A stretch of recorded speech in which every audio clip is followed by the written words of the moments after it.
Maganda at mapagpalang hapon po kina Kuya Bal, Ate Edna at Kalingap Rob at sa buong team ng Kalingap. Magandang hapon po sa mga kasama natin dito sa Gumaka Landing Pad kay Kalingap Lydia, Billiones Miss Vlog, Kalingap Jubal. At sa lahat po ng mga ambassadors, deputy sa bawat landing pad, magandang hapon po sa inyo. Gaya ng Gumaka Quezon, at tayo po ay patuloy sa ginagawa po nating pag-i-scout. At meron po akong natanaw at nakita na isang pamilya. At puntahan natin mga kalingap. Ayan, tabing release po ito mga kalingap. At ito, puntahan po natin.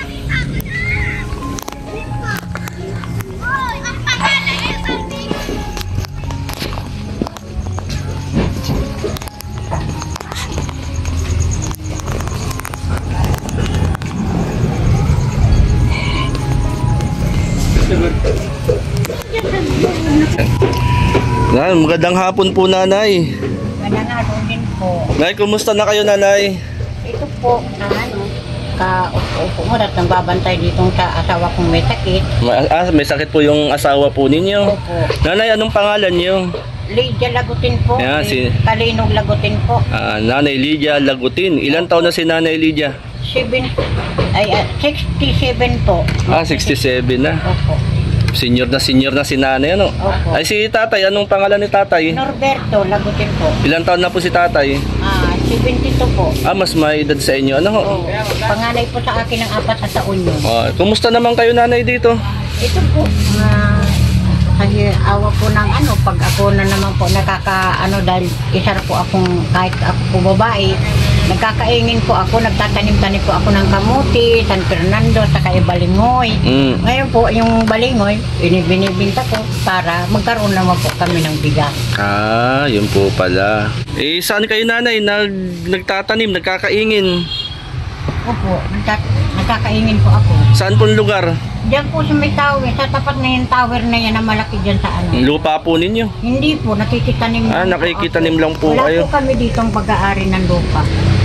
Taga saan po kayo talaga? Dati noon, taga Libmanan po kami sa Bicol. Libmanan. Opo, Libmanan. Kalabnigan, Libmanan, Camarines po. Oo.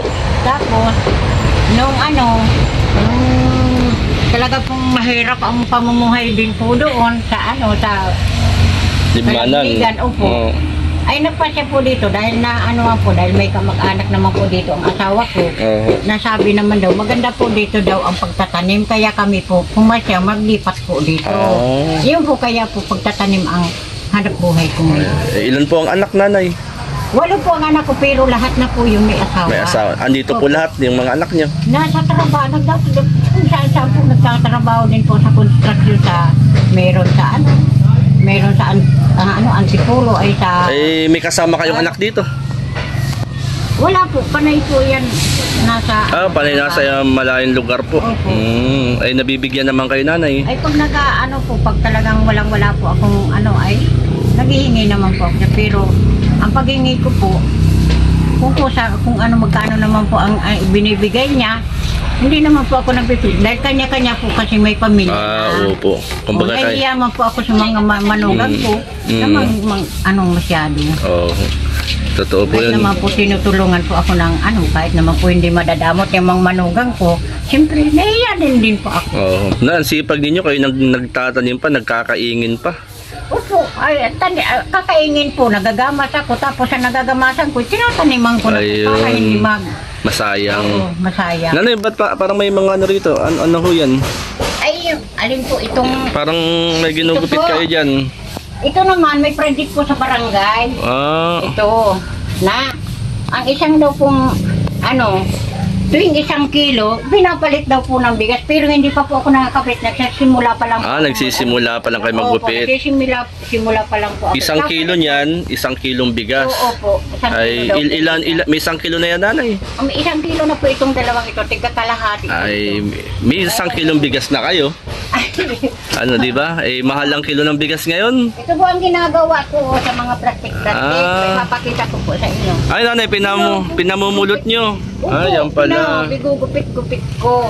Ewan ko, hindi ko lang po alam kung ano po ang gagawin dito. Basta Oo. sinasabi po sa amin, Mm. gupit-gupit daw po ito. Kaya nag-aanimon po ako. Ay, bukod nanay, ano, saan pa po yung, ano, yung pangangailangan nyo sa araw-araw, pambili ng pagkain? Ayun po, pag ano, halimbawa pag wala na talaga kami bigas, nahingi po ako sa manugang ko dyan ng ano, pagsain. Nahingi po kayo. Oo, nahingi po ako. Eh, si tatay, nakakalakad pa. Hindi po, dahil magang-maga po ito. May sakit po. Oo. Okay na, sumampa nanay. Oo. Nakasapatos po ako. Okay lang po. Ay, ito. Ayun po. Oh. Bisitahin natin si tatay. Hindi po yan, hindi Ay. nag-ano sa banig. Tatay, magandang hapon. Kumusta kayo? Si tatay, huwag na kayong bumangon. Napaano po si tatay? Hindi ko Reko! Oo, masakit to. Masakit po daw yung ano niya. Nakikibo. Kailan pa po yun? Medyo ano po yun, naipasok ko na po yan sa ospital ng bali 3 beses, nasalinan po yan ng dugo. Eh, nangutang po akong nanangutang, kaya yan, hanggang po ngayon, nababaon po ako sa utang. Sa pagpapadukto. Tatay, kumusta ka tatay? Tay, ilang taon ka na tay? 72 na si tatay. Masakit ang paa nyo tatay? Ito, matindi. Paano po yan? Kuwan daw yan. Ano yung Ellen? Mataas ang Sugar. Ang taas ang sugar. Hindi naman diabetic ko. Hindi po, mataas daw po ang uric acid. Kaya yan, lahat ng mga bukong-bukong niya, medyo masakit. Eh tatay, di kayo nakakatayo. Ay, hindi. Di. Kaya ko dyan. Oo. Diyan lang kayo. Pwedeng makapasok tatay. Uy, di. Pasok ako tatay. Sige. Ay, tablasin natin. Kailan po mag-asawang naan dito? Oo. Sira-sira na po yan, bahay na yung ano namin. Ayun po sila tatay. Ipagsak na po, wala man akong maanoan ng pag-aanoan ng ano po. Si tatay. Tatay, ilang taon na tatay? 72. 72. 72 na si tatay. May ano palang pa ni tatay. Sobrang sakit. Sobrang Ito sakit. naman maigiya. Anong trabaho nyo dati tay? Kaingin. Kaingin din po. Bansuhan dati. Yun pala. Kontraksyon yan. Nanay Lydia, punta po tayo rito. Pwede ba tayong manalangin? Opo. Upo na lang po. Tay, anong pangalan nyo? Roberto. Norberto. Sige, manalangin po tayo. Pray tayo kay Lord. Ano po? Panginoon, kami po ay nagpapasalamat sa hapong ito sa biyaya ng buhay at kalakasan. Batid mo po ang sitwasyon, kalagayan ni Nanay Lydia at Tatay Roberto. Dalangin po namin, Panginoon, na katagpuin sila at abutin ng iyong mapagpalang kamay at maranasan nila, Panginoon, ang himala nagmumula po sa iyo. Maging anumang karamdaman kay tatay sa panakit ng kanyang paa, dalangin po namin, Lord, bigyan mo po siya ng kagalingan at kalakasan. Ikaw po magpala sa kailang mag-asawa, 10 ng mga mahal po nila sa buhay. Itong aming panalangin hiling, Jesus' name, Amen. And Amen. Tatay, kayo po ay huwag mawala ng pag-asa. Sabi, habang may buhay, may pag-asa. Ano po? Kung minsan wala na ako ng pag-asa. Bakit tatay? Dahil sa sitwasyon ng buhay, Oo. dahil sa kahirapan. Pero sabi nga tatay, habang may buhay, may pag-asa. Ano? Yun na lang, huwag tayo makakalimot kay Lord na ayun naman si Lord. Ano po? Si tatay. Tatay, labas muna ako tatay ha. Sige po. Tapos si tatay. At yun nanay. Kumbaga ay si tatay pala ay hindi na nasakit ang paa, ano? Hindi po yan nakakalakad. Dahil pag natindig po siya, sobrang sakit daw po ito. Kaya ang gawa po niya, naupo naman siya. Pag ganon na lang po. Nausod-usod na lang siya. Dahil talagang hindi siya mailakas itong kanyang paa. Tapos hindi naman kayo nalalamigan, no? Dingding ninyo ay kortina. Ay, nasa loob na mo. Nanay, buti kayo ay walang nararamdaman. Sa awa po ng Diyos, kahit high blood po ako, ang BP ko ay 160/100 po. Ha? Pero, opo, Ba, mataas mo ang yun. gawa ko po, di naman ako pwedeng inanuhan po ako ng amlodipine. Lalo pong ang tainga ko parang nagaganon-ganon. Pinalitan ko po ng losartan. Parang natutulig kayo. Oo, parang nagaganon na itong ano ko. Kaya tinigil ko, ang gawa ko na lang pag halimbawa medyo nagsisikip ang dibdib ko at kabado, iniinuman ko na lang ng tubig. Nawawala naman po. Opo. Ngayon po nanay, saan kayo galing ngayong hapon? Ay, nandiyan lang po ako, pinatabas-tabasan ko po yan, mabagi na yan, nagapang na po dyan baga. Sipag ninyo nanay. Tabasan ko. At yun nanay, kumbaga ay ang buhay natin ay maraming hamon, Opo. Ay ang problema nanay, inaandyan lang, kumbaga kung iisipin mo, sasakit lang ang ulo. Ay, si nanay. Nay, tanongin kita, ano yung panalangin nyo kay Lord?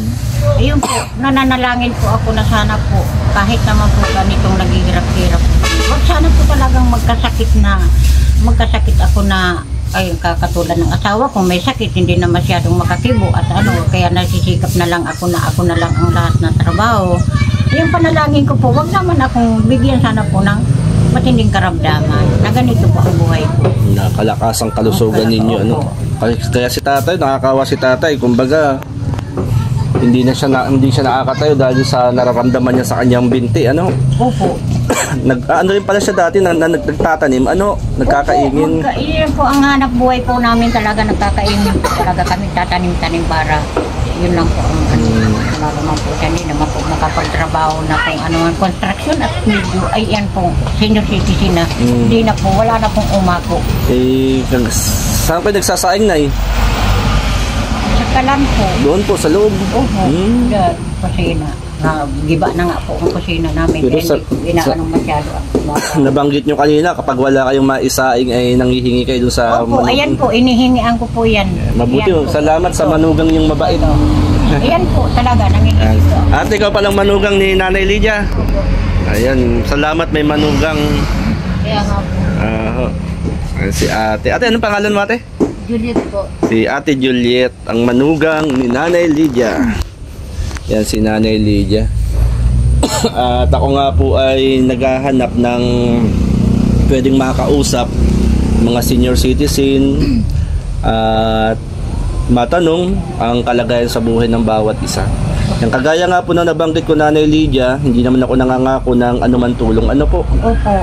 Yan. Kumbaga ay malay po natin, may gamitin si Lord, ipuin si Lord na tumulong sa atin. Opo. Si Lord naman po ay gumagamit ng instrumento. Kagaya ni ate, yan, yung manugang ninyo, ginagamit din para meron kayong makain.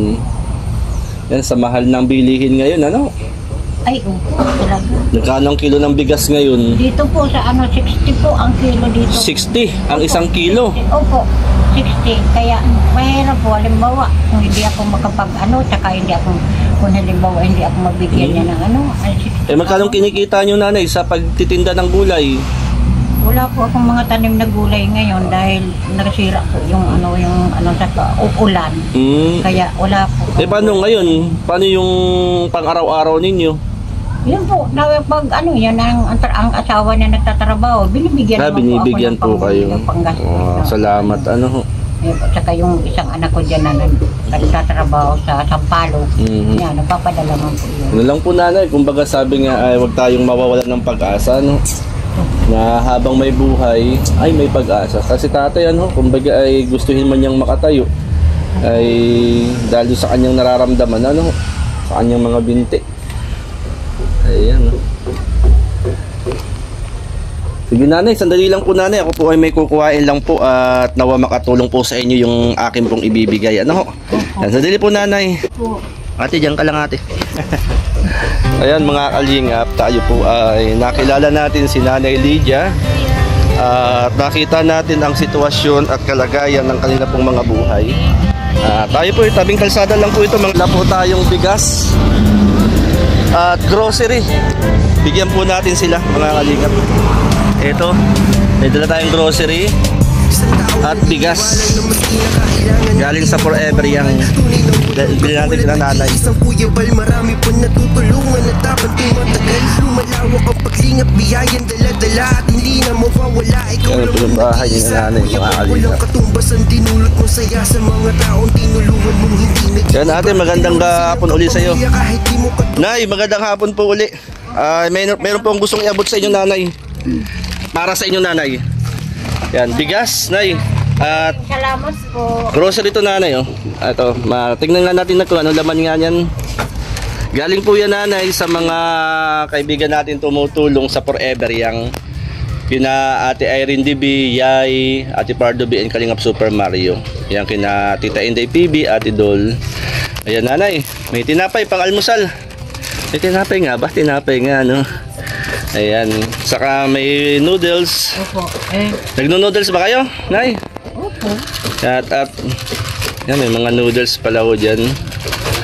At may mga ilang dilata po nanay. Ayan. Yan nanay, ano po. At sa simpleng bagay, kami po ay makatulong sa panguna po ni Kuya Bal Santos Matubang na sa ilang araw na inyong magamit din. Ano po? Ayan. Salamat nanay ha. At Salamat din po. yan, sa Forever Young, sa mga kaibigan po natin na tumutulong, yan sa pamamagitan din po ni Kuya Bal Santos Matubang. Yan ay, ako'y tuloy na rin nanay. Opo. Salamat po uli. At makatulong sa inyo ni tatay yung pansaing at pangulam. Yan, Nanay Lydia, salamat po and God bless po sa inyo. Ano po? Tuloy na po ako. Sige po. Yan, salamat po. Maraming salamat po uli. Thank you po. Walang anuman po. Ate, tuloy na ako ate. Salamat po. Tuloy na ako nay. Salamat po. Pusong pagtulong, nagtatatag na siya sa ating mga puso. Minsan ta's matnuban, kami naman ang magsisilbing boses.